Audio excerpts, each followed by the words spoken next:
এতিয়া নাগাৰা নামৰ সংস্কৃতিটো এতিয়া বিভিন্ন ধৰণে বিকৃতি হ'ব ধৰিছে। সদৌ অসম নাগাৰা নাম সংঘ, ভোজ খোৱা সংঘ আৰু ইপিনে কিবা চেল্ফি উঠা সংঘ নেকি এনেকৈ কৈছিল। পত্নী ৰূপে লৈ যাবা তোমাৰ ঘৰলৈ, মোৰ মইনাটি যেন সৰগৰে তৰা। যেতিয়া ভোজ খোৱা সংগঠন বুলি ক'লে তেতিয়া মানুহখিনি অলপ বেয়া পাইছে। বেয়া পোৱাৰ কাৰণে তেওঁক অনুৰোধহে কৰা হৈছে। সদৌ অসম নাগাৰা নাম সংঘৰ ফালৰ পৰা কৰিশ্মা নাথক লৈ যিখিনি বিতৰ্ক বুলি পেলাই ইয়াত উল্লেখ কৰা হৈছে বা আপোনালোকক কৈছে, আচলতে সেইটো বিতৰ্ক নহয়।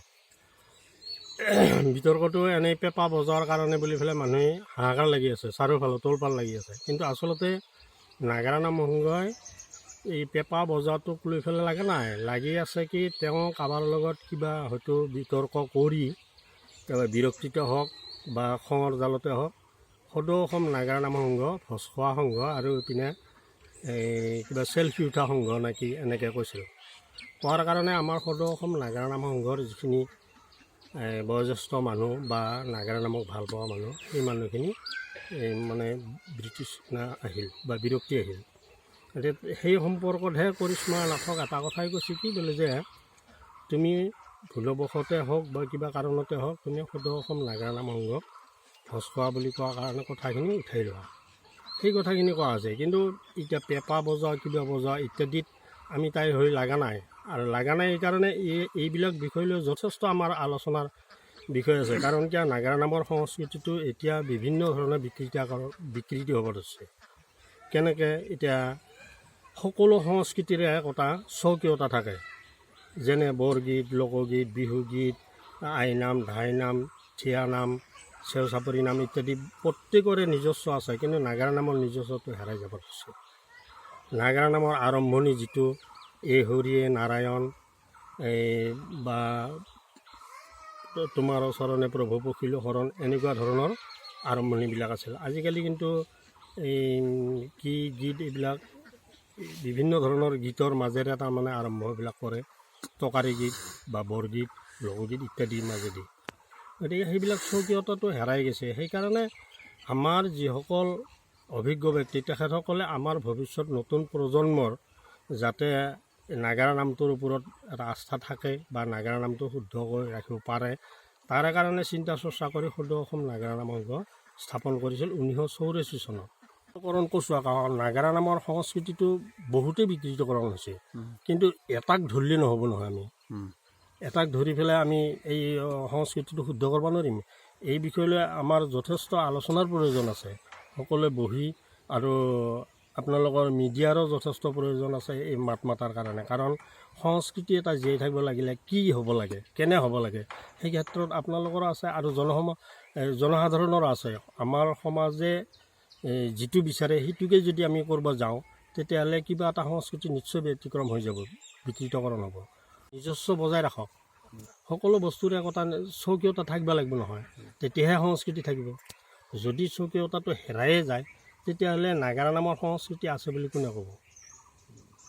গতিকে স্বকীয়টো বজাই ৰাখি আজিৰ নতুন প্ৰজন্ম আগত আমাৰ দিনত বা আমাৰ উপৰিপুৰুষৰ দিনত তেতিয়া একেবাৰে সম্পূৰ্ণ অশিক্ষিত মানুহখিনিৰ মাজতহে এই নাগাৰা নামৰ প্ৰচলন আছে।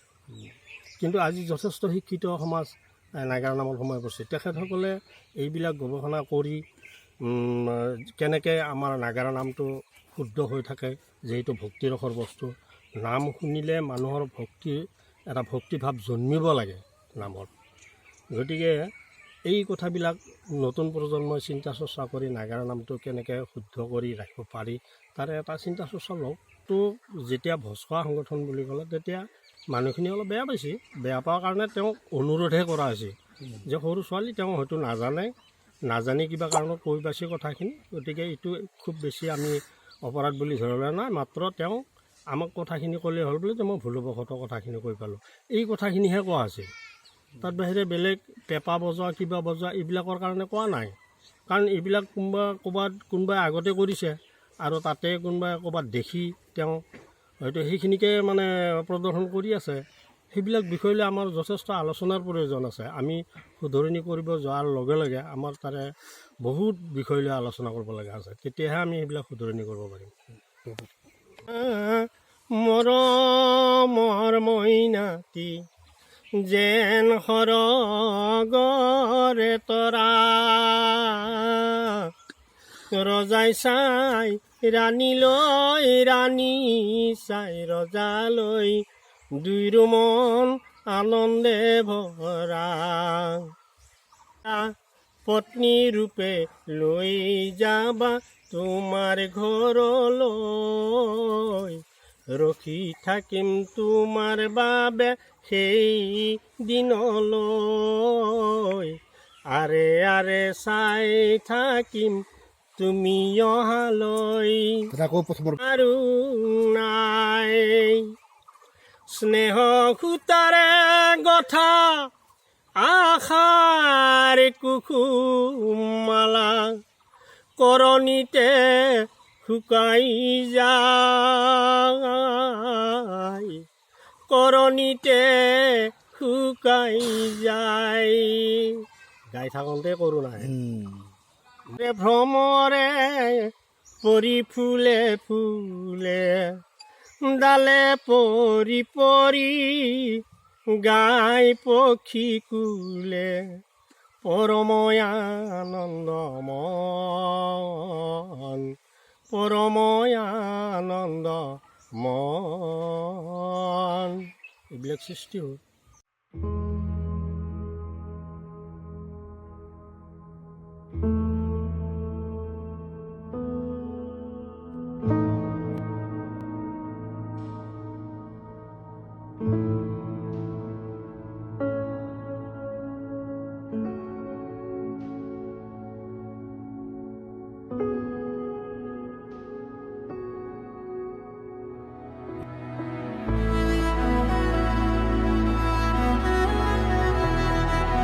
এতিয়া সপোনবোৰ সঁচা হোৱাৰ সময়। ভাৰতবৰ্ষত প্ৰায় ৩ কোটি দম্পতী সন্তানহীনতাৰ সমস্যাত ভুগি আছে। সন্তানহীনতাৰ উত্তৰ আছে। সাৰথী IVF চেণ্টাৰ, সাৰথী হস্পিটেল, নলবাৰী।